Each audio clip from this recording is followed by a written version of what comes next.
Who's really, would you say, inspired you to be who you are today, either professionally or personally where you are? That's a really good question.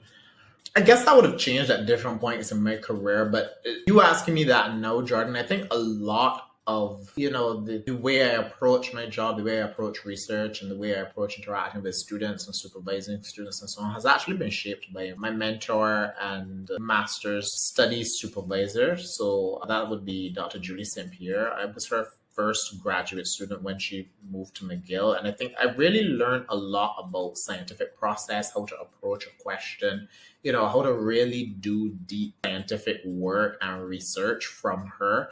I think there was a lot of rigor in her instruction.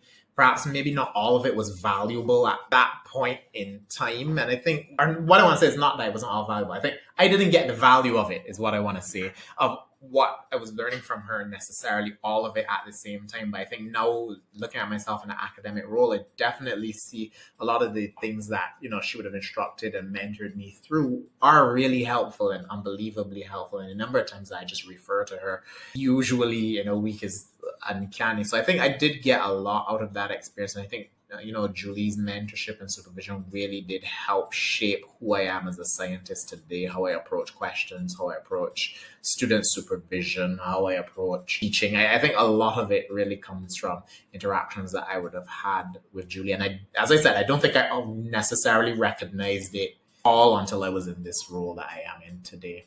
But I think there are lots of people who influence your life. But I think in this role, in this time, I think definitely looking back, reflecting on it, I think, her supervision really helped me, or helped prepare me for this.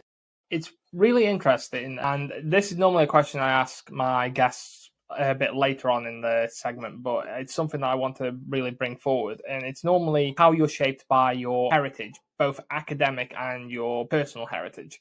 Because what I find with this type of question is when people think about their personal heritage, they tend to think about their characteristics. But when they think about their academic heritage, what the mentors that have taught them or imparted their wisdom to, how they've been taught, and how that basically the student learning process in terms of how you develop as a teacher yourself from that process. You learn from someone else, and then your skills are passed on to someone else, and the legacy that goes from that academic heritage.